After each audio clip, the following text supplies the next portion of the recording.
আসসালামু আলাইকুম গাইস, আপনারা সবাই কেমন আছেন? আশা করি ভালো আছেন। আপনাদের দোয়া এবং ভালোবাসা আলহামদুলিল্লাহ আমি ভালো এবং সুস্থ আছি।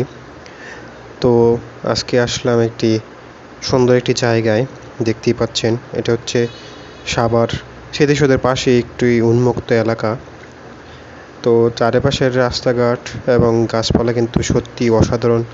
দু চোখ যেদিকে যাচ্ছে মনটা জুড়িয়ে যাচ্ছে। দু চোখ বন্ধ করার ইচ্ছেই হচ্ছে না, মনে হচ্ছে অপলক দৃষ্টিতে এই অমায়িক দৃশ্য, এই আবহাওয়া ফিল করি। সত্যি এই সৌন্দর্য ভাষায় প্রকাশ করার মতো না, খুবই অসাধারণ। এবং রাস্তার পাশে বসার কিছু স্থান রয়েছে, যা আপনি রৌদ্রে ক্লান্ত হয়ে গেলে বা হেঁটে অনেকক্ষণ ক্লান্ত হয়ে গেলে এখানে রেস্ট করতে পারবেন। এবং পাশেই পুকুর আছে, পুকুরে এখনও যাওয়া হয়নি, সামনে যাব। তো খুবই সুন্দর পরিবেশটা।